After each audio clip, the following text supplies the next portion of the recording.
This is a video response to Judy on your video called Breaking News about Desteni Productions. Now, the first thing that I notice about your video is that you are attempting to answer people who are emailing you, people who are anti-Desteni, and you are attempting to be able to answer them as a figure who apparently has some answers, somebody who's obviously on YouTube. You've probably created quite a reputation for yourself, and you would like to obtain more of a reputation by standing equal to the Desteni haters and saying, okay, look, I'm going to work towards answering your questions by making reference to the information that I have obtained throughout the years to be able to try and figure out what Desteni and Desteni Productions is all about. So your whole video, as we noticed with all Desteni hater videos, is based on assumptions, where again every single person basically takes key pieces of information that they've learned from other Desteni haters or that they've picked up from Desteni members' blogs, and then they go and say, well, because this person does this, there must be something fishy going on, or because we cannot look into their financial records, there must be something weird going on. Now, throughout your video, you are doing the exact same thing that Desteni haters are doing, and now I will go into the specific points which I would like to give my perspective on. In the beginning of your interview, you referred to all the reading and gathering of knowledge and information that you have done in your lifetime, and you refer yourself to information that you have blocked or forgotten. By itself, you are referring to information that you cannot place into practical terms. You cannot place it into a livable structure for all people equally in this world to stop abusive situations. Therefore, you, as you have experienced yourself, kind of let the information go. You read about it, you let it go. In the end, all that you can do with your knowledge and information is you can again place it on the internet and share it with other people. What happens in the end is it's just knowledge information that goes around and around in circles. Some of it gets published into books, and other light worker or self-help type people will then read the books and again share the information. What happens here is that people tend to then, because none of it is placed into a practical structure that people can live, what happens eventually by you people just moving information around, you then call that real. You say, well, we don't actually know what to do with the world. We don't know what solutions can be implemented. All we have is this knowledge and information that gets passed around by everybody. Therefore, the knowledge and information itself must be real. Therefore, spirituality and whatever cause we are following by moving information around must be real. So that is the first point that you have here in your own words indicated that you are participating in, is simply taking in knowledge information, discarding it, not actually knowing what to do with it.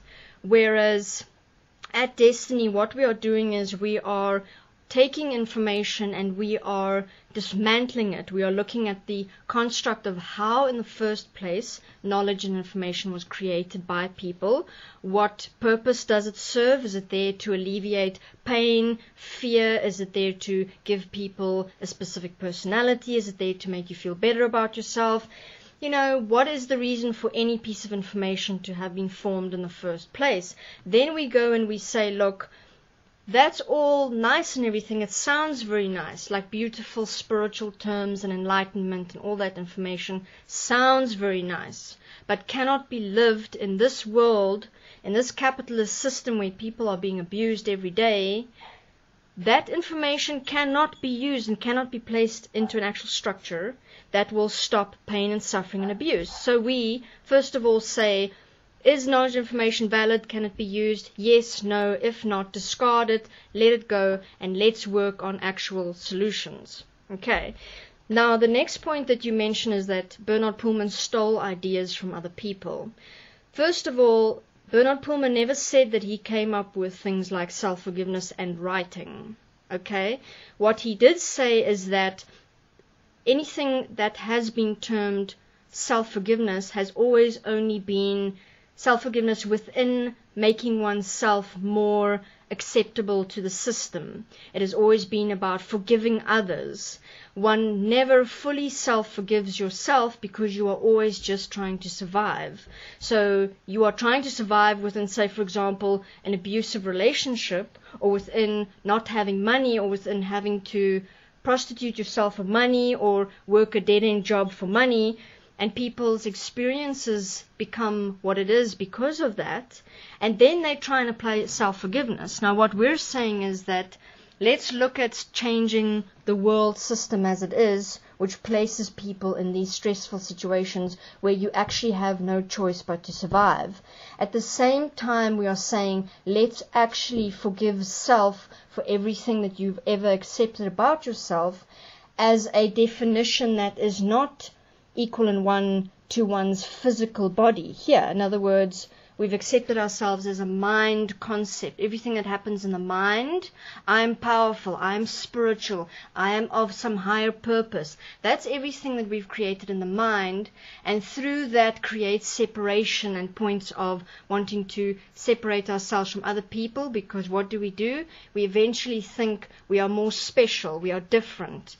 And through that, we at Destiny are saying, let's stop these self-definitions that exist only in the mind through the tools of self-honesty and self-writing and self-forgiveness to get back to the one point of all being able to live here in this physical reality equally, which means let's make sure everybody has a dignified life where they have food, water, and a roof over their heads. So Bernard Pullman did not steal ideas. He's simply saying let's actually apply them structurally and within self-honesty, while also taking the world system into consideration, which in the first place keeps everybody trapped in the same cycles.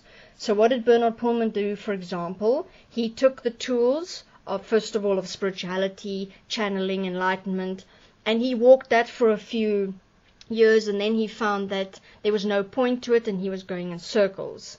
Then he started in self-honesty writing out what was it that he believed and did it actually serve him, and he found no. He found spirituality and love and light and even the concept of a God that's going to take responsibility for him. He found that to be a lie. Now, when he started writing this out and started applying the actual tools of self-honesty and self-forgiveness, he then was able to communicate this to others. Hey, this was my process for 20 years.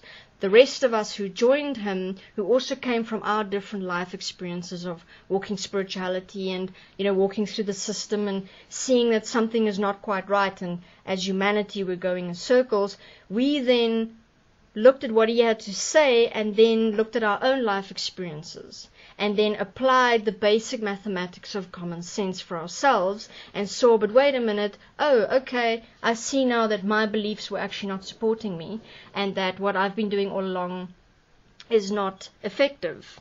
So that's my in relation to Bernard Pullman and the ideas that you say he stole. The next point that I would like to discuss in relation to Judy's video is where you guys talk about money. Now, this topic of where does Destiny get their money from? How do they pay for everything? Now, even in your own life, what have you done? You've formed a business or you've gone to work and then you make money and you save up and you use that money. That's exactly what the people who founded Destiny did for themselves. They knew they wanted to work with taking their experiences and their research and presenting it to the world, and therefore they created businesses, they made a lot of money, and now all of that gets placed into Destiny to be able to take care of the farm where everybody works, people earn salaries, we take care of each other and the animals, and we are expanding to be able to take in more people, to be able to support ourselves in the projects that we do. Nothing falls from the sky. Every single project that we speak about does not magically the next day allow for rain of money to come from the skies. We actually generate our own income and utilize the income that we generate, just like everybody else within the system, to be able to fund our own projects. So no, money is not magical for us. We do exactly what everybody else does, and those that earn salaries put back into the projects to be able to fund the projects. Okay? When you use excuses like their finances are not available to the rest of us, I want to see every single Destiny hater sending me their bank statements for the last 5 years. I want to see what you spend money on, where you get your money from. I mean, is that really the point? I mean, at the end of the day, how you earn your salary and what work you do is irrelevant for me to even speak about, because it's not about what job you did and how many products you had to sell to people and lie to people. I mean, everybody that works in the system has to lie to people to buy their products. So I don't ask you what job you did in that. You cannot open your mouth speaking about assisting others or even speaking about spirituality, because in your job on day 5 of week 42 you lied to a customer. So what I'm saying is, what you do on the internet and who you are and what you stand for, that is what matters. Therefore, our income as being used by the Destiny haters is actually irrelevant. It is a point that is being used that cannot be proven. It's being nitpicked. It's irrelevant.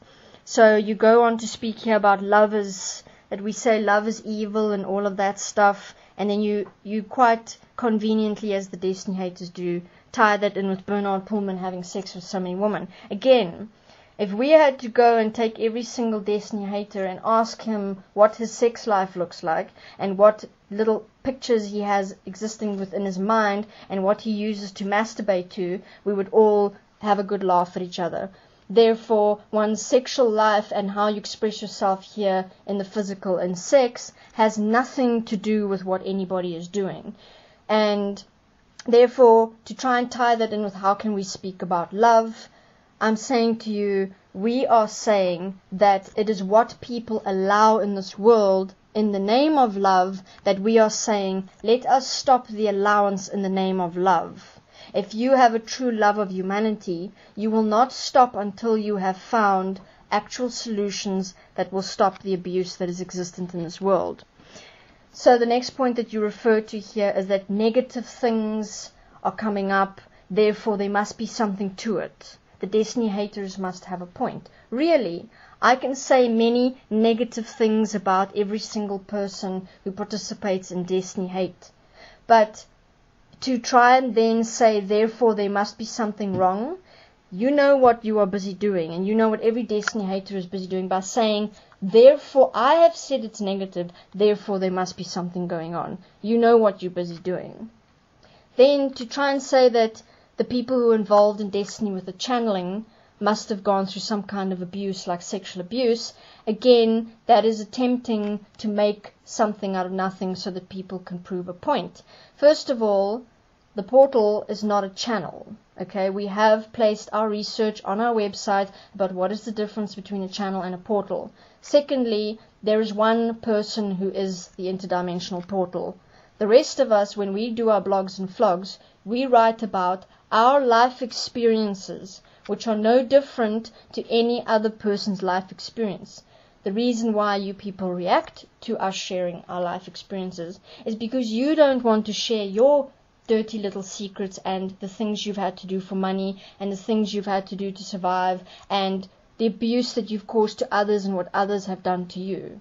We're simply sharing it, taking self-responsibility, self-forgiving, and then correcting the points within ourselves so that we stop accepting and allowing abuse within ourselves, which allowed us to have others do it to us, and therefore we stop doing it to others. Then we realize, oh, wait a minute, the world's system, such as the capitalist system, functions on abuse. Let's change that while we change ourselves. So to try and pick at straws and say, oh, but wait, that one in his blog speaks about abuse and that one. Wow.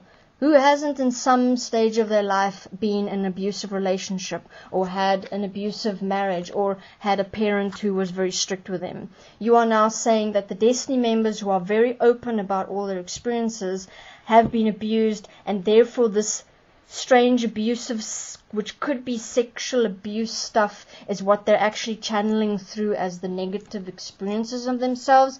There I've just explained to you what exactly you've done. You've played with words, you've played with ideas, made assumptions. It means nothing.